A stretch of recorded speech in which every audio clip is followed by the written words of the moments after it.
അവൻ കുറച്ച് പൊഴിയാണ്, തുറന്നു പറയാം. അവനെ വിളിച്ചൊന്ന് വട്ടം കറക്കണം. ഞാനൊന്ന് പരിചയപ്പെടുത്താന്ന് പറഞ്ഞ് ഫോൺ തരാം. അപ്പം അയാൾക്ക് തന്നെ പണി കൊടുക്കാം. ഞാൻ മോശമായിട്ട് വെച്ച് കേസ് കൊടുക്കും തന്നെ പറഞ്ഞു കേട്ടോ. ഇച്ചിരി രൂക്ഷമായിട്ട് സംസാരിക്കണം. അപ്പം പണി കൊടുക്കുന്നത് എൻ്റെ ചേട്ടനായിട്ടുള്ള ഷിജിക്കാണ് പണി കൊടുക്കാൻ പോകുന്നത്. പുള്ളിയുടെ അടുത്ത് ഇപ്പോൾ പറയാൻ പോകുന്നത് ഞാൻ മോശമായിട്ട് ചോദ്യം ചോദിച്ചു, അതിനുള്ള പണിയാണ്. ഷിജിക്ക ഞാൻ കൊടുക്കാം കേട്ടോ, ഒന്ന് സോൾവ് ചെയ്തേക്കാം പ്ലീസ് കേട്ടോ. ഞാനൊന്ന് കൊടുക്കട്ടെ, ഒന്ന് പ്ലീസ് ഒന്ന് കൊടുക്കട്ടെ. ഞാൻ കൊടുക്കാവേ മോശ ചേട്ടനാ. ഹലോ നമസ്കാരം, ഇത് അനീഷിന്റെ ബ്രദർ ആണോ? നിങ്ങൾ എന്ത് വിചാരിച്ചിട്ട് ഈ പ്രോഗ്രാമിനൊക്കെ ഇങ്ങനെ പറഞ്ഞു വിടുന്നത് എനിക്ക് മനസ്സിലാവുന്നില്ല.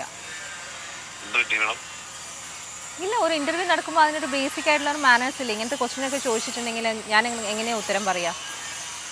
ഇതിലൊക്കെ വരുന്ന യൂട്യൂബിലും ഇതിലൊക്കെ വരുന്നതല്ലേ. അപ്പൊ നിങ്ങളുടെ ബ്രദറിന്റെ പരിപാടി ഒന്നും കാണാറില്ലേ? നിങ്ങൾ പറഞ്ഞു കൊടുക്കാറില്ലേ?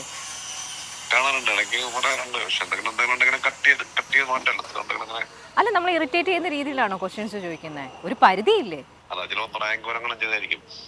പ്രാങ്കും കാര്യങ്ങളൊന്നും അല്ല. ഞാൻ ഇന്റർവ്യൂ കേസ് കൊടുക്കുന്ന രീതിയിലൊക്കെ പറഞ്ഞിരിക്കുന്നത്. ഞാൻ എന്തോ ആവശ്യം ഇവിടെ എല്ലാവരും കളിച്ചിട്ട് സൈസാറൊക്കെ ഭയങ്കരമായിട്ട് ദേഷ്യത്തില്ല. നിങ്ങളൊന്ന് സോൾവ് ചെയ്യാനാ തന്നത്. ഞാൻ പുള്ളിയെടുത്ത് സൈസാർ അവിടെ ഇപ്പോൾ ഉണ്ട്. സൈസാറിനെ പരിചയമുണ്ടോ? സീരിയസ് ആയിട്ടും അനുചേട്ടൻ അടുത്ത് ഇപ്പോൾ ഉണ്ട്. അനുചേട്ടനൊക്കെ പേടിച്ചിരിക്കുക. അനുചേട്ടൻ മാറി നിൽക്കുക. നിങ്ങളടുത്ത് പ്രാങ്ക് ആക്കേണ്ട കാര്യമില്ലല്ലോ. അല്ല, ഒന്ന് ഞാൻ പറഞ്ഞില്ല, എൻ്റെ അടുത്ത് ആരെങ്കിലും ഒന്ന് വിളിക്കാൻ പറഞ്ഞു, വിളിച്ച് തരാൻ പറഞ്ഞു. നിങ്ങൾ ചാനലിൽ ആരെങ്കിലും വിളിക്കാനാണ് പറഞ്ഞത്. ഞാൻ പറഞ്ഞത് ഇതേപോലെ എൻ്റെ ഇക്ക സീരിയൽ ആർട്ടിസ്റ്റാണ്, ഒന്ന് മോനിഷോ സംസാരിച്ചൊന്ന് സെറ്റിലാക്കുക, ഒന്ന് ക്ലിയർ. ഞാൻ ചോദിച്ച വേറെ ഒന്നും ഇല്ലിക്ക. ഞാനില്ല അഡ്ജസ്റ്റ്മെൻറ്റും കാര്യങ്ങളൊക്കെ ഉണ്ടല്ലോ, നമ്മൾ യൂഷ്വലി ചോദിക്കുന്നതാണല്ലോ അക്ക. പുള്ളിക്കാരി ആകെ കലിപ്പ്. നിങ്ങളൊന്ന് സംസാരിക്കുക, ഒന്ന് സംസാരിക്കുക പ്ലീസ്.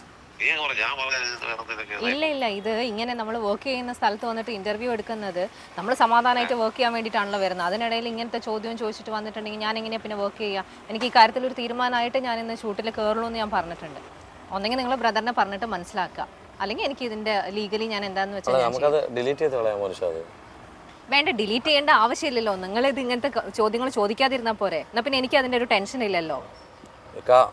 നിങ്ങളിങ്ങനെ മിണ്ടായിരിക്കും, വായി തുറന്ന് വല്ലതും പറ.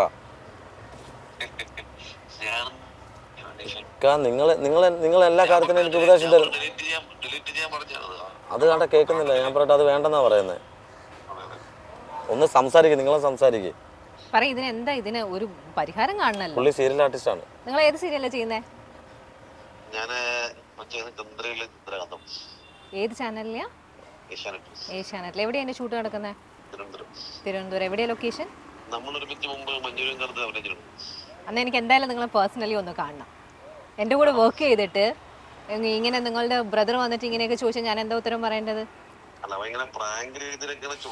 പ്രാങ്ക് ഒന്നും അല്ല ഇത്, പ്രാങ്ക് ഒന്നും അല്ല. ഞാൻ അത്ര പൊട്ടത്തിയൊന്നും അല്ലല്ലോ.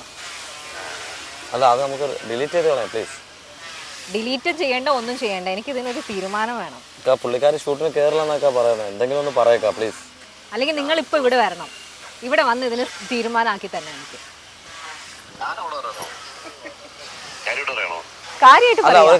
അനുചേട്ടാ ഇങ്ങോട്ടോ. അനുചേട്ടാ ഒരു മിനിറ്റ്, എന്താ സംഭവം? എന്താ സംഭവം ഒന്ന് പറഞ്ഞേ. പുള്ളിക്കാരൻ ഞാൻ പുള്ളിക്കാരെ അടുത്തുനിന്ന് മാറി നിൽക്കുകയാണ്. നിങ്ങൾ എന്തെങ്കിലും ഒന്ന് പറ. നിങ്ങളൊരു ആർട്ടിസ്റ്റ് ആണല്ലോ. നിങ്ങൾ മറ്റേ എന്തോ ഗ്രൂപ്പിലൊക്കെ ഉണ്ടല്ലോ, എന്താ നിങ്ങളുടെ സംഘടനയിൽ, അതൊക്കെ ഒന്ന് പറ, ഒന്ന് ഇൻഫ്ലുവൻസ് ചെയ്യ് പ്ലീസ്. നിങ്ങൾ ഇതിൽ എന്നെ സഹായിച്ചില്ലെങ്കിൽ മേലെ വിളിക്കല്ലേ, പറഞ്ഞ കേട്ടല്ലോ. ഞാൻ കൊടുക്കാം. എൻ്റെ ഫോൺ വാങ്ങിക്കുന്നു. ഹലോ പറയൂ.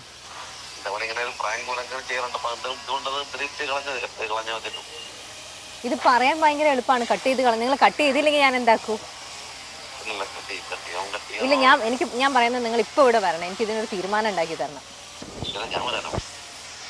പിന്നെ നിങ്ങളുടെ ബ്രദർ അല്ലേ, നിങ്ങളുടെ ബ്രദറിന്റെ ഒരു ഇഷ്യൂവിന് വേണ്ടിയിട്ടല്ലേ ഞാൻ വിളിക്കുന്നത്.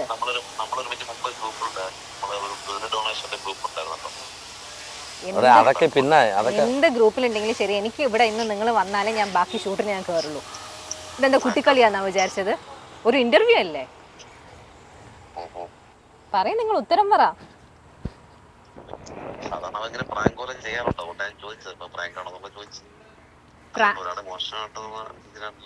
വല്ലാത്തൊരു രീതിയാണ് ഞങ്ങൾ ബ്രദറിനെ പഠിപ്പിച്ചു വെച്ചേക്കുന്നത്. ഇല്ല, ശരിക്കും വേണ്ടി പറഞ്ഞതല്ല ഞാൻ. ഒരു നമ്മൾ വർക്ക് ചെയ്യുന്ന സ്ഥലത്ത് ഇങ്ങനെയാണോ സംസാരിക്കുന്നത്? നല്ല ശബ്ദമാണ് കേട്ടോ മോനിഷയുടെ ശബ്ദം. മോനിഷാണോ ഡബ് ചെയ്യുന്നത്?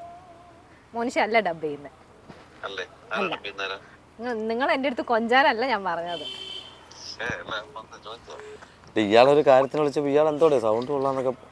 ഇയാളെ എനിക്ക് എന്നെ ഇവിടുന്ന് ഇറങ്ങിപ്പോയിരിക്കും അടിമാച്ചരാണ് സംസാരിക്കുന്നത്. ഞാനൊരു സോഷ്യലാക്കാൻ നോക്കുമ്പോൾ നീ അതിനിടയ്ക്കിട്ട് കുളമൊക്കെ നിൽക്കുന്നു. സോഷ്യൽ ഇങ്ങനെ കോഴിത്തരം കാണിച്ചാണ് സോഷ്യൽ കാണിക്കുന്നത്, സൗണ്ട് കൊള്ളാത്ത പോലെ. എന്താ നീ ഇങ്ങനെയൊക്കെ പറഞ്ഞത്? കോഴിത്തരോ? ഞാൻ കോഴിത്തരം കാണിച്ചു? പിന്നെ മോനിഷ ഇത്രയും സീരിയസ് ആയിട്ടിരിക്കുന്ന സ്ത്രീ എടുത്ത് സൗണ്ട് കൊള്ളാമല്ലോ എന്ന്. അല്ല, കൊള്ളൂലെന്ന് പറഞ്ഞില്ല, മോശമായിട്ടൊന്നും പറഞ്ഞില്ലല്ലോ, ശബ്ദം കൊള്ളാതല്ലേ പറഞ്ഞു. ഇയാളെ വെച്ചോ, ഇത് ക്യാമറ 2 ഓണാണ്. ഇയാൾ പറയുന്ന മൊത്തം നാട്ടുകാർ മൊത്തം കേൾക്കും. ഇത് ഏറിയുന്ന സാധനം ഇയാൾക്കൊരു പ്രാങ്ക് എന്നതാ മോനിഷയെ വിളിച്ചിട്ട്, കേട്ടല്ലോ. ഇനി മേലാൽ ആർട്ടിസ്റ്റാണെന്നും ആര് വിളിച്ചാൽ പറയരുത്, കേട്ടല്ലോ. ആർട്ടിസ്റ്റാണ്. മോനിഷയുടെ സൗണ്ട് കൊള്ളാന്ന്. ഞാൻ മോനിഷയുടെ അടുത്ത് കൊടുക്കാം. ഹലോ, അത് ശരി, പണി നമുക്കിട്ട് പണിഞ്ഞല്ലേ? ചേട്ടന്റെ ശബ്ദം കൊള്ളാട്ടോ. അല്ല, അവരിങ്ങനെ പ്രാങ്ക് ചെയ്യാറുണ്ട്, അതുകൊണ്ട് നമുക്കറിയാം സംഭവം. എനിക്കാണ് പെട്ടെന്ന് നിങ്ങൾ ഇത്രയും ഭയങ്കര ആക്ടിവിറ്ററോടൊക്കെ പറയാച്ചിട്ട് സംഭവം സീരിയസ് ആണ്. അല്ല, അവരിങ്ങനെ പ്രാങ്ക് ചെയ്താൽ അവരിങ്ങനെ ഡീൽ ചെയ്ത് പോകുന്ന എനിക്കറിയാം.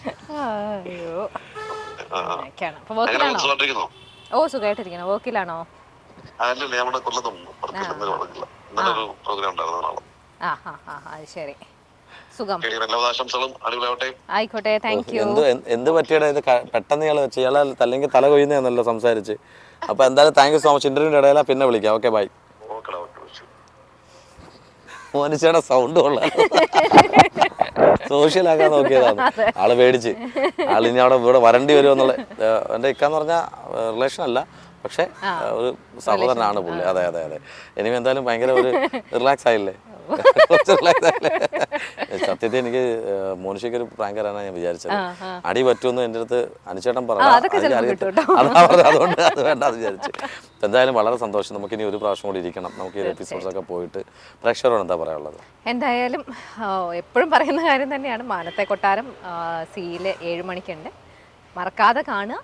നല്ല എന്താ പറയുക, ഫാമിലി സ്റ്റോറിയാണ്. ഭയങ്കര രസമായിട്ട് പോകുന്ന ഒരു സ്റ്റോറി ലൈനാണ്. കാണുക, സപ്പോർട്ട് ചെയ്യുക, അതെനിക്ക് പറയാനുള്ളൂ. ഇനി എന്തായാലും മടി കാണിക്കരുത്, അഭിനയത്തിലേക്ക് മടി കാണിക്കരുത്. മടി കാണിക്കാതെ സിനിമയിലേക്ക് വരൂ. സിനിമയിലൂടെ വരണം. സിനിമ ട്രൈ ചെയ്യുന്നുണ്ടോ? സിനിമ ഇത് കുറച്ചിങ്ങനെ കംഫർട്ട് സോൺ ആയതുകൊണ്ട് മടിയാണോ കൂടുതലും? ഞാൻ അങ്ങനെ സിനിമയ്ക്ക് വേണ്ടി ഞാൻ ഭയങ്കരമായിട്ട് മെനക്കെട്ടിട്ടില്ല സത്യം പറഞ്ഞാല്. തീർച്ചയായിട്ടും മെനക്കെടാതെ തന്നെ കുറച്ച് നല്ല കഥാപാത്രങ്ങൾ കിട്ടട്ടെ ജീവിതത്തിലേക്ക്. എനിക്ക് തോന്നുന്നു ഈ ഒരു ക്യാരക്ടറിൽ ഇരിക്കുമ്പോൾ മഞ്ജു വാര്യരല്ലേ, പുള്ളിക്കാർ ചില കഥാപാത്രങ്ങൾ ചെയ്തിട്ടുണ്ട്, സാരിയൊക്കെ കൊടുത്തിട്ടുള്ള. അതുപോലെ എൻ്റെ മനസ്സിൽ ഓർമ്മ വരുന്നത്. അപ്പോൾ അതുപോലുള്ള കഥാപാത്രങ്ങൾ കിട്ടട്ടെ. Thank you.